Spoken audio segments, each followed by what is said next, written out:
Hi, my name's Serge, and I review music. So today I'm reviewing Creatures by Motionless and White. And I'm sorry if I sound like I have a lisp. I have a cough drop in right now, and I'm still really sick. And I'm sorry I don't have my natural, not my natural, but my like styled hair. I just I don't really feel well enough to do that. But yeah, so we're starting off the track with Immaculate Misconception. And I'm so sorry, I'm really sick, but I just really wanted to do this video because I love this album. So again, I still have this on a computer. So Immaculate Misconception is just probably the most perfect song you could start off with an entire album. Immaculate Misconception is has probably the heaviest breakdown I've ever heard in my entire life. And the meaning is seriously like inspiring, and it really saved a lot of people, including me. And it's a beautiful song in every shape or form, musically, meaning wise, and just overall produced. And it saved a lot of people from what I've read about. And it's really a perfect song for like mistreated people to call home, which is why it means a lot to me. And this is probably like my second favorite song of all time. And it's just a great song, and I literally listen to it probably like 56 times a day. And the vocals on this track are extremely beautiful. So then next is We Only Come Out at Night. This was my first like Motionless and White song like ever, because I had an old friend who showed me this song, and I'm like, holy shit, that sounds so cool. And I finally got into them a little bit later, and I kind of have an obsession with them now. And the way this song was like, I believe this song is about like, I'm pretty sure I saw it in an interview or read about that this is about like the Lost Boys movie, because it's strictly about vampires. And that's actually kind of where I got my like social media username. And the beginning of the song starts out with an iconic clip from the movie Dracula. And Dracula is just an amazing movie, and it's probably also one of my favorite movies of all time. And I think Chris kills it with the vocals and lyrics, and that make you feel like you are a vampire. That sounds really cringy to say out loud, but I'm just looking on what I've read about and talked to people about with this. So yeah. The next is London in Terror. From what I've read about, this song is like about Jack the Ripper, which is so cool. And to be honest, that song, the song London in Terror, took me a hot second to like get used to.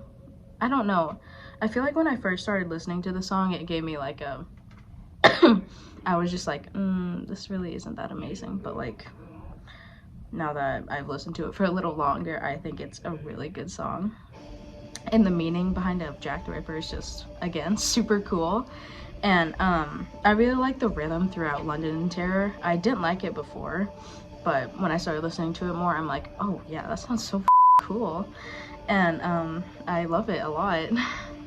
So the next song on here is Abigail. And Abigail was one of Motionless and White's like first like huge songs, I believe, because it got like insanely popular. And I feel like this is like a song in like 2010 kids would like be like, oh yeah, I remember that song, it was amazing.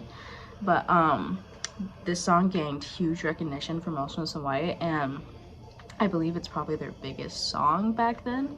Obviously not anymore, but for then it's always been one of my favorites, but like probably not my top 10 Motionless and Whites of all time.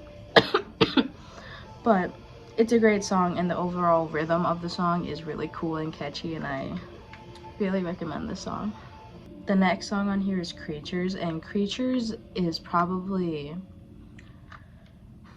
one of their most beloved because of their vocals throughout the song and the rhythm.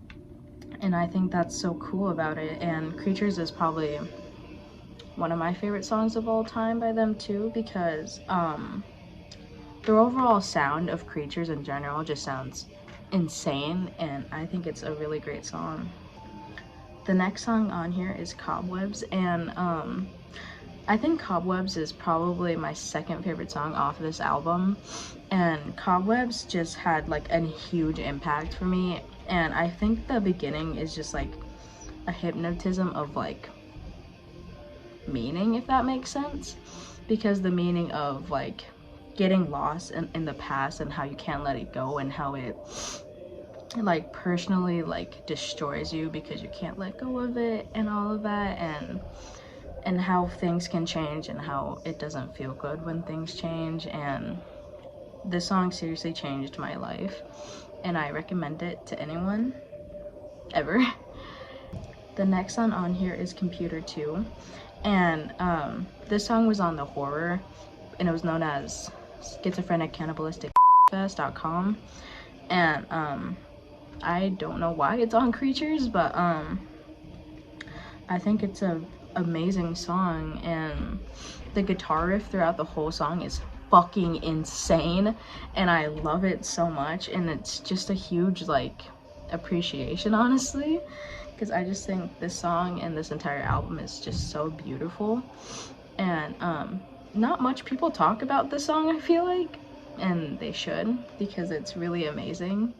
And this was also one of my first Motionless songs. So the next one on here is Count Chocolitis. I think that's how it's pronounced. I'm not entirely sure, but I think the beginning of the song is so good, and I just love the overall sound of it. And not a lot of people talk about this song, and I really want people to talk more about it. It may not be like the #1 song off the album, but I think it's a really good one. But I wouldn't recommend this to like people that are just getting into Motionless in White. The next song on here is City Lights. I love City Lights, and this is like probably one of my, I always say that in every video I've posted, is this is my favorite song, this is my favorite. City Lights goes insane. I love City Lights so much, and it's so sad, and they didn't play City Lights for I think 7 years, or they stopped in or they stopped playing this in 2014. I don't remember which one is right, I just remember that. But City Lights is so sad, but it's genuinely one of the most beautiful songs I've ever heard. Even if you don't like metal or like this kind of music, you need to listen to the song. I cannot stress it enough. It is one of Motionless in White's best songs of all time. I cannot stress it enough, and I love City Lights more than anything, and I seriously recommend it to anyone. And this has the most angelic vocals I've ever heard on any form of music. Like, City Lights out like fucking destroys anything else that's been ever made. City Lights is the most beautiful song I've ever heard. Sorry about that. The next song on here is Puppets, The First Snow, and I love Puppets, and this song continued to create Puppets 2 and Puppets 3 on Infamous and Reincarnate. And this is like some of the like Puppets 2 and Puppets 3 are like probably one of Motionless in White's like best songs like ever, like that have like that continue to other songs besides Dead as and Dead as too. But the meaning behind Puppets really sucks, and I have a severe emotional connection to this song, and it's a great song, and I seriously recommend listening to Puppets 2 and Puppets 3, and I'll probably cover it at some point on here, but I seriously recommend it. The next song on here is Undead Ahead, and I feel like the beginning of the song just kind of like, I really love the beginning of the song, and I don't know if other people do, but I just love the overall sound of Undead Ahead. And this also continued to create another sequel to the song, which is Undead Ahead 2. And I seriously love this song a lot, and I love the sequel to the song just as much as the original, to be honest. And it's a beautiful song, and it's extremely clean, and the production is phenomenal. And I, again, seriously recommend it. The last song on here is Scissorhands' The Last Snow, and I feel like this is the best song to end this masterpiece of an album. And the keyboards on the song especially go crazy, and I just think it's an overall catchy song, and a song you can just listen to and never get sick of. And Creatures is an amazing album, and yeah, Creatures came out on October 12, 2010, and I feel like it should be remembered as one of the best albums of all time. Not even just because I love the band a lot, it's just an amazing masterpiece of an album. And this album is a 10 out of 10, and I seriously recommend it to anyone. And yeah, bye.